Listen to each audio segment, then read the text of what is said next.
Eu sou a professora Luciana Maia e vamos para mais uma videoaula. Respiração celular, parte 2, ciclo de Krebs, ou ciclo do ácido cítrico. Os objetivos da aula de hoje serão compreender o ciclo de Krebs ou ciclo do ácido cítrico, sua regulação e importância como via catabólica e anabólica.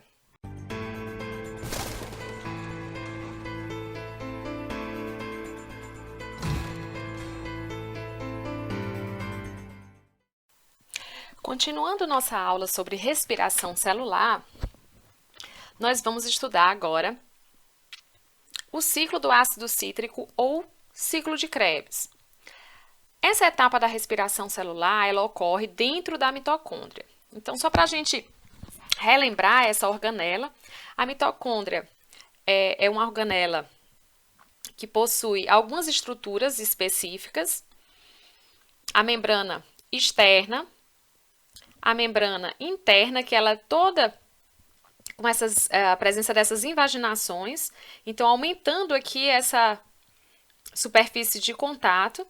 E aqui dentro nós temos exatamente a matriz mitocondrial, que é onde o ciclo de Krebs vai ocorrer. Relembrando algumas características específicas dessa organela. Então, as mitocôndrias, elas são organelas semi-autônomas, são normalmente esféricas ou em bastões, possuem aquelas duas membranas, a membrana externa e a membrana interna, que muitas vezes é conhecida como cristas mitocondriais. Elas possuem ribossomos, DNA e RNA, que codificam um número limitado de proteínas. Então, é importante a gente observar que a mitocôndria ela tem o seu DNA, que ao longo do processo de evolução, muitos desses genes e dessas sequências de DNA foram transferidos para o núcleo das células. Mas, até hoje, essas mitocôndrias elas possuem genes que codificam certas proteínas do metabolismo. E há uma variação muito grande em relação ao tamanho desse DNA, dependendo do organismo em questão. Por exemplo, o DNA mitocondrial em animais, por exemplo, no homem, ele é bem menor do que o DNA mitocondrial encontrado em plantas. Após o ciclo do ácido cítrico, vai ocorrer a cadeia respiratória, que também ocorre lá na mitocôndria, mais especificamente nessas cristas mitocondriais. Então, mais uma figura aqui de mitocôndria, onde a gente vai observar essas estruturas. Então, lembrando que o ciclo do ácido cítrico, ou ciclo de Krebs, ele vai ocorrer exatamente na matriz mitocondrial. Então, vamos lá para as reações. Então, vamos lembrar que o piruvato, ele é o produto final lá da glicólise. Então, na presença de oxigênio, o piruvato ele vai para a mitocôndria. Então, a primeira reação que ocorre não é exatamente uma reação que envolve o ciclo do ácido cítrico. A gente pode observar aqui, olha, as reações cíclicas formando o ciclo do ácido cítrico. Elas estão aqui, mas existe uma etapa anterior, que é a oxidação do piruvato. Então, essa reação vai ser catalisada por um complexo enzimático que é conhecido como piruvato desidrogenase. Então, muita coisa acontece entre o piruvato e a molécula de acetil-CoA. Então, vejam que aqui vai entrar a coenzima A. Essa reação é uma reação que envolve a desidrogenação, ou seja, vão ser retirados aqui elétrons e hidrogênios que vão passar para o NAD oxidado, formando assim um NAD reduzido. Nessa reação, vai ter a saída de um CO2 e a entrada exatamente da coenzima A para a formação do composto acetil-coenzima A. Então, lembrando que aqui a gente tem o quê? A partir do piruvato, vai ser formado acetil-coenzima A, numa reação que liberou o CO2 e formou o NAD reduzido. Agora sim, a partir do acetil-coenzima A, vai se processar a primeira reação do ciclo.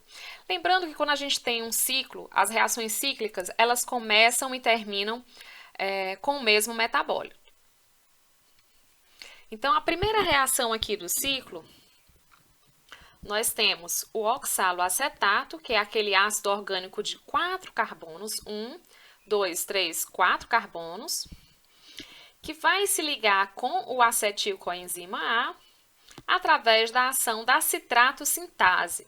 Então, vejam que a citrato-sintase, ela vai juntar os dois compostos. Nessa reação, vai liberar a coenzima A, que entrou lá na reação anterior, ela vai ser liberada, e vai ocorrer a formação do citrato. Vejam que essa reação aqui é uma reação irreversível, assim como a reação da piruvato desidrogenase. Nós vamos ver subsequentemente que esse é um ponto importante da regulação da respiração celular. Então, o citrato formado, ele vai sofrer a ação de uma aconitase para se transformar em isocitrato. Vejam que essa reação é uma reação reversível. O isocitrato, ele vai sofrer a ação da isocitrato desidrogenase. Então, vejam que um composto de 4 carbonos se juntou com um de 2 carbonos e formou um de 6 carbonos. A partir desse momento, vai ocorrer o quê? Uma desidrogenação associada com uma descarboxilação. Então, CO2 vai ser liberado e NAD reduzido. O NAD que estava na forma oxidada vai ser reduzido. Então, formou o 2-oxoglutarato, que também vai sofrer a ação de uma desidrogenase e, novamente, vamos observar a liberação de CO2. Então, vai ser uma desidrogenação associada com a descarboxilação. Então, um CO2 foi liberado na etapa anterior e o outro CO2 foi liberado aqui. Formou um composto de 4 carbonos. Então, as etapas subsequentes serão etapas para regenerar o composto que começou, que é quem? O oxaloacetato.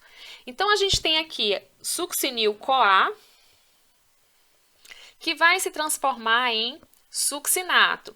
Lembrando que o succinil-CoA é uma molécula que tem uma energia maior do que o succinato. Então, nessa reação, o que é que vai acontecer?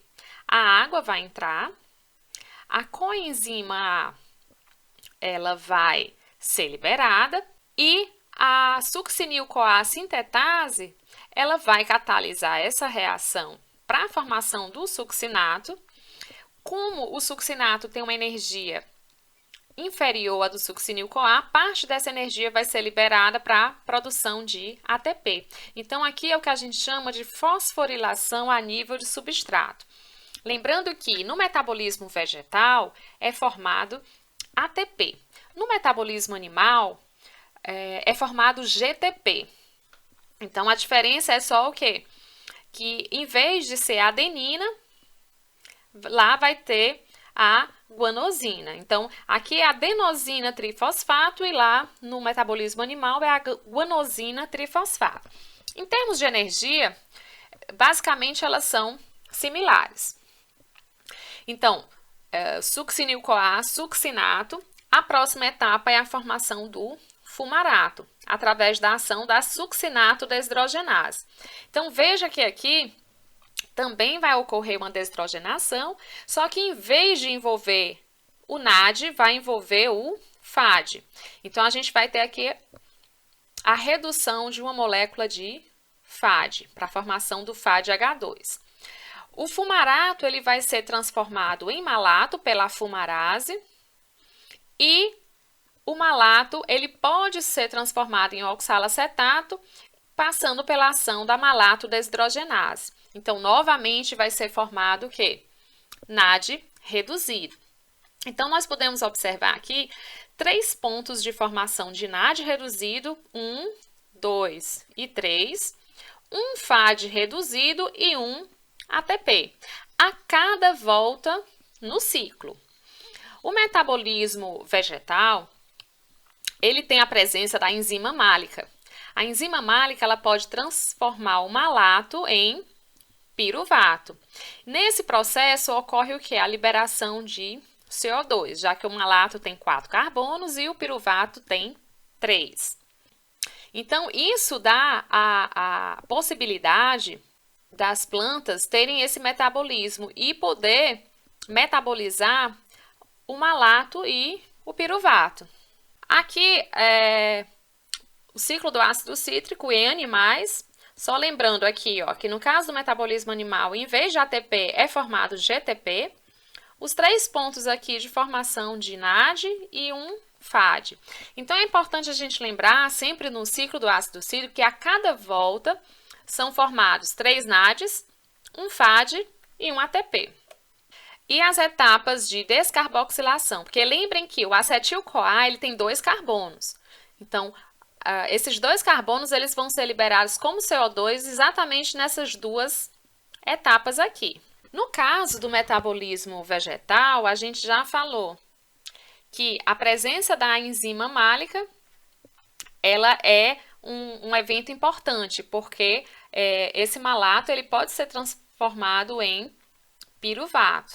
O malato ele tanto pode vir do citosol, como ele pode ser metabolizado, produzido aqui como intermediário do ciclo. E a gente tem ainda a importância dessa ação da PEP-carboxilase. Aqui, o fosfenolpiruvato, ele pode ser utilizado pela PEP-carboxilase para formar oxalacetato e malato, que é o intermediário aqui do ciclo. E ao formar o 2-oxoglutarato, esse 2-oxoglutarato ele pode servir para a assimilação do nitrogênio, para as rotas de metabolismo de nitrogênio.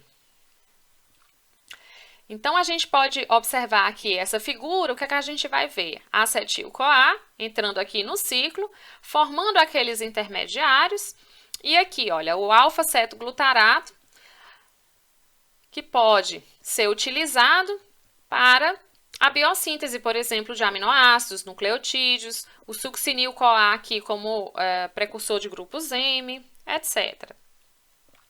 Dessa forma, o que é que a gente pode observar? Que o ciclo do ácido cítrico ele está relacionado com o metabolismo catabólico na respiração celular, já que a respiração ela faz o quê? Ela pega o substrato e vai degradando passo a passo para gerar energia. Então, o ciclo do ácido cítrico ele tem essa função no metabolismo catabólico de metabolizar. Então, aqui a gente vê que o piruvato, que é aquele composto de 3 carbonos, ele vai ser descarboxilado aqui, forma um acetil que tem 2 carbonos.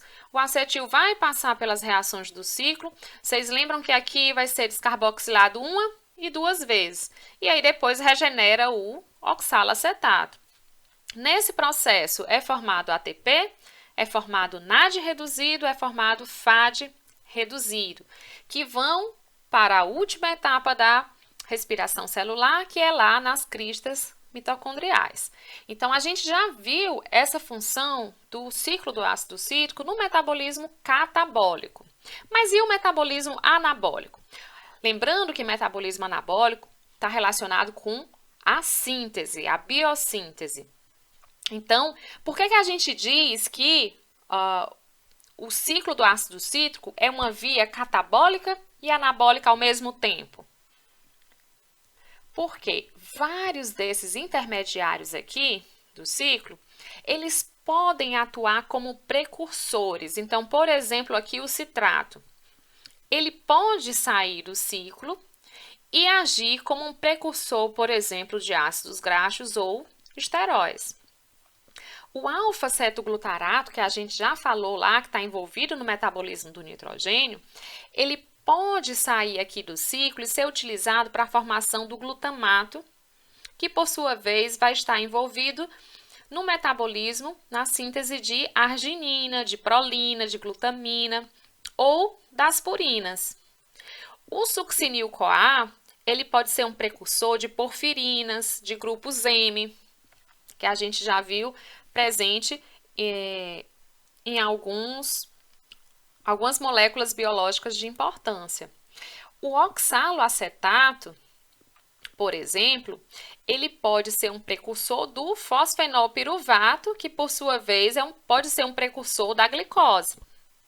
O fosfenolpiruvato, ele também é um precursor de serina, glicina, cisteína, fenilalanina, tirosina, triptofano, que são o quê? Aminoácidos.